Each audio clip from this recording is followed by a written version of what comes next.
Hello and welcome back to the Casual Fanatic. Today's video is going to be about the deadline day. I'm going to be doing a whole roundup, just going through, looking at some of the transfers that we already know are confirmed, also having a look on Twitter now the deadline day is closed. I'm just going to have a look through, like right here in front of me, I'm seeing PSV have signed Patrick van Aanholt on loan for the rest of the season. I don't know how much that boosts them, but I do know that they lost Malacia in the summer, so maybe that's a replacement there. They didn't like the option that they had instead. But the big talking point has to start at Enzo Fernandez. 8.5 year contract. First of all, since when our football contract is just 8.5 years? We had Mudryk, we had Enzo now, but Chelsea are doing serious business. And they're setting Potter up with all the tools, all the resources that he could possibly need to create the next dynasty right now. Like, there is no way that the talent that they have cannot be utilized to challenge. And it's challenge now. Like, they're signing the profile players where they're young. So like what you have is you have Nkunku, you have Maduaki, you have, well, Felix for now, but let's assume that's not a long-term option. You have Mudryk, who I think is the star in the whole thing.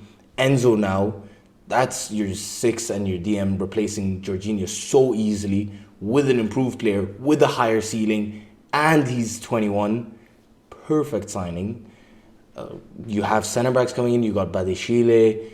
You got Colwell coming in. You have Chilwell. You have Reece James. Still need to address the keeper, which is definitely the signing that when I do my 3 key men for Chelsea episode, it's definitely going to be the position that they're going to need. Probably also another number 8 in there, unless they want to keep going with Gallagher, see how it goes, but doesn't seem like it's progressing in the right direction right now. I don't know what they're going to do with that. Gallagher, Mount is in there. They have so many options, so much depth to that team. Now it's down to Potter to put it all together. Yes, he still has fitnesses, issues, chemistry problems to resolve, and maybe it does require a more experienced manager to be in charge of this. But if they put their faith behind Potter, I do believe that he's able to build a squad and build a club and build harmony within a team. And that's what he showed at Brighton. That's what he showed in his career up to now. But this is a much bigger step up. You're talking about 700 million on the line right now. You have to deliver, including this season. Like, Chelsea need to progress further into the Champions League now. Chelsea need to compete in the cups. Well, actually, aren't they? They're out of the League Cup. They're out. So, never mind. They have to progress up the league and they have to do better in the Champions League. But then again, it's so like Chelsea to go and now win the Champions League. It's the most Chelsea thing ever. Talking about Chelsea outgoings is Jorginho. Jorginho to Arsenal. I actually kind of love it. I think Arsenal needed a leader in the dressing room.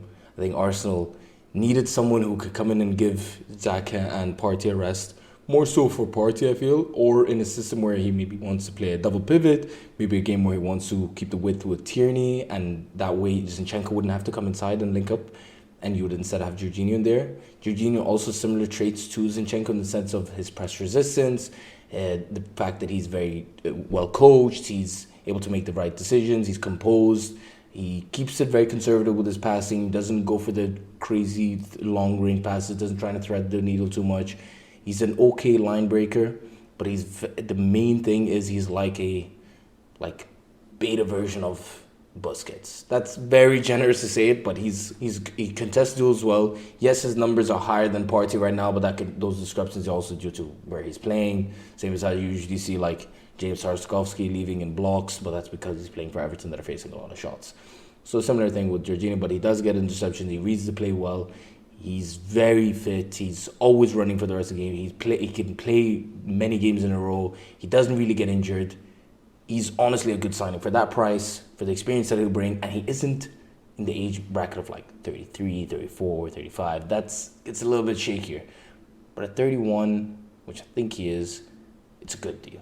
It's a good idea, and he'll be there to win the league with them. And then further on next season, he can play a pivotal role, especially when they have more fixture congestion, especially even now this season with the fixture congestion, but I'm just assuming that they're going to heavily prioritize the league this year. Scrolling down, there's Keylor Navas to Nottingham. Wild. First of all, I feel bad for Dean Henderson. Also, I don't, because he really did talk all the talk after leaving United, even though he was only out on loan and he was back up to a De Gea, Now he's back up to, in my opinion, an even better goalkeeper, and that's at Nottingham. So yeah, he really can't catch a break, and he got one injury, and now it's boom, done. Going into that also, there's the Sabitzer to United, great business. Sabitzer, pressing machine. I've been looking all day on Twitter, all his percentile numbers in pressing and short passing, his shots on target, all of these. And he's exactly what it seems like Erik Ten Hag needs for his system. I've seen him quite a bit for Leipzig. Haven't seen him as much for Bayern, but then again, I don't think he's regular right now. It's obviously with the amount of talent that they have in there and with some of the youngsters that they're trying to bring through, doesn't exactly get the most minutes. But from what I have seen at Bayern, and especially what I've seen at Leipzig, this is the kind of player that Ten Hag wants. He'll complement Casemiro well. He's a body that will run around. He has an engine on him. He's going to press from the front. He's going to allow almost Rashford to take certain breaks, allow Antony to take certain breaks. He's going to be able to allow the fullbacks to push up much higher, which has been something that United have been dropping off, especially in the big games right now, where the fullbacks are dropping much deeper. That could be a confidence thing in Wan-Bissaka, that he's not confident being up front and being in the middle of the park and having to contest in those kind of areas. He's much more comfortable on, well, almost on the back foot. Luke Shaw does try and do it much more often, but with Rashford not always being the best presser, he has to drop off sometimes, especially also right now, like some of the recent games have been against in-form, incredible right wingers. He's played Olise, Mahrez, Saka in the last 2 weeks. Not easy matchups. But if we can get the fullbacks pushed further up, because you're defending now in a much higher line, because you're getting the pressing from Sabitzer, and he will be able to contest those better than Eriksen, I think it's a great signing on loan. He comes with experience. He's ready to play. I think it's a much better alternative than having Fred and McTominay thrown in alongside Casemiro here and there. I don't think that's a consistent way to go for United. Hector Bellerin has moved to Sporting from Barca. To be honest, weird move in the first place. And Chelsea are paying Enzo's release clause 105 million over 3 years. That's an interesting move. Yeah, the Ziyech deal, I like it. I like it for PSG. I know that they have enough talent, obviously, up front, and they're aware of that too. What if someone gets injured? They haven't really shown that they have any replacements this year, especially after getting rid of Di Maria in the summer. And having Ziyech in there, he's another player that will be able to give Messi and Neymar rests in the French league, even though they don't even take that, the intensity is not high enough. So they don't really end up playing these intense games. And yes, they'll drop games. And I'm not saying that it's just easy, but it almost feels like a training kind of intensity and tempo for them, because they're just trying to figure out what tactically fits for us, what kind of little intricate differences can we make, and what switches, just to keep the players fit, switched on.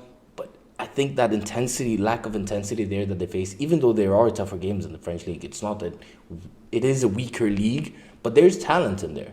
And there are teams that try and go at you. Just look at the Rem result just now in the past weekend, and that was a great result. Teams fight. Teams will go for it. And I think PSG are definitely focused on Champions League. That's the only thing that matters for them. Anything else is an abject failure. So they need to go for the Champions League, and I think this is preparing them better to do that and giving them more weapons to do so. Good signing. Nothing wrong with that. Also, seeing Sambi Lokonga going to Crystal Palace, I'm actually happy for him, because he seemed like a player that has some ability. Yes, he had some positional errors here and there in the games I've watched him, and he doesn't always seem the most alert, especially in defensive situations. But maybe him playing alongside the Decore wouldn't be a bad move. And I did think about him in Crystal Palace video of recommending someone in that midfield alongside Decore, and that could definitely give them good balance that they could use to spring further up the table and compete in that mid-pack. Doherty to Atletico Madrid I don't really know where Atletico Madrid's at and where they're trying to think of that, because it does seem like in that system you'd kind of take up a very similar role to what Molina's doing, what Marcos Llorente is doing. Doesn't seem like it makes a lot of sense to me, but another option. They did seem like they had a financial fair play issue, especially with them trying to sign Suyuncu, so instead of signing in the summer. That stinks, that signing. Just absolutely stinks. Suyuncu, I've seen nothing from this guy to think that what people were initially valuing him so highly after one season at Leicester, and I just saw so many flaws in the guy's ability.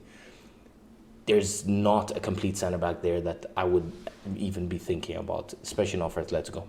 Not after they released arguably a centre back that's better than in Felipe to Nottingham Forest, which I think is a good signing for Nottingham. They need that experience back. They need some composure, even though I've seen him get sent off multiple times. And with Atletico, you sometimes don't always have the most level-headed players.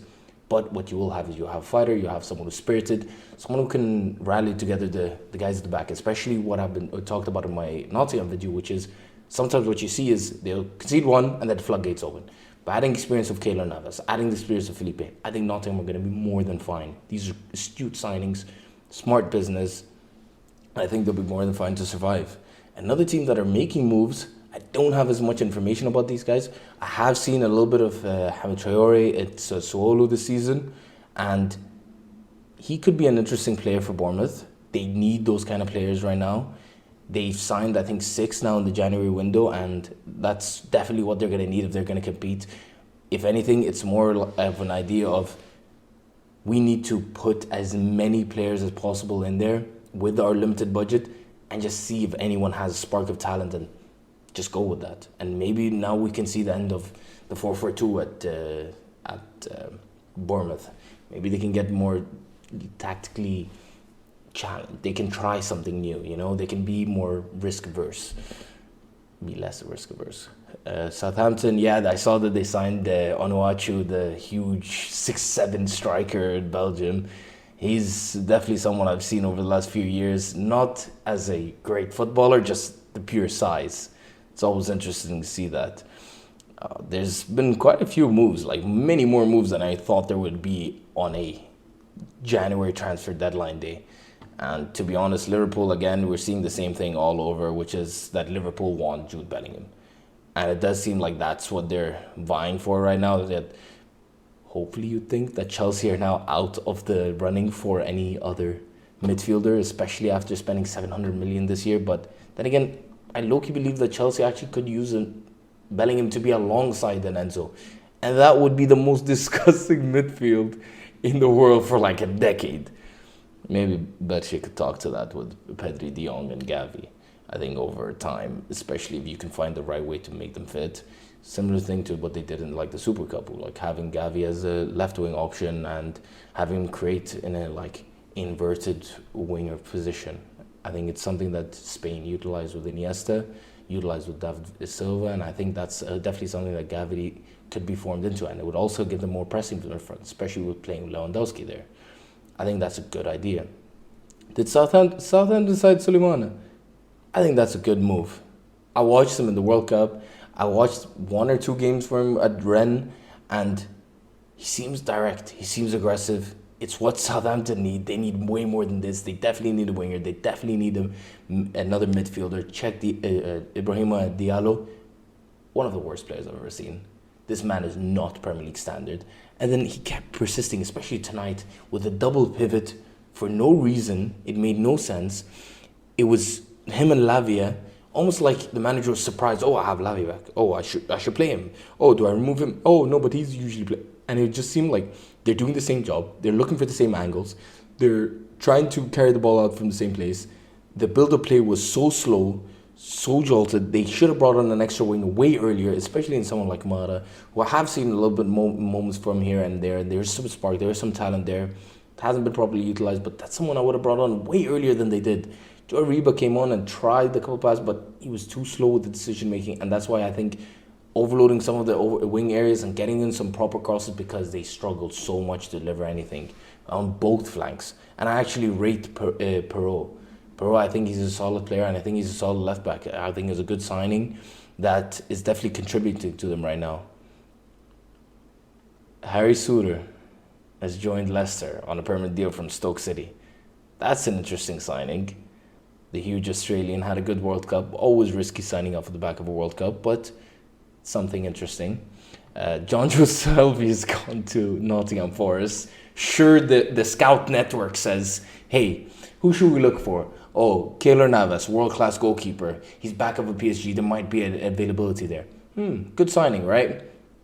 Felipe, Atletico Madrid signing back. Okay, I see where the idea is, right? We're basically scouting through FIFA ratings, right? John Joe Shelby. I mean, honestly, it's not a bad move for Nottingham because they don't have a lot of quality distribution, especially in midfield.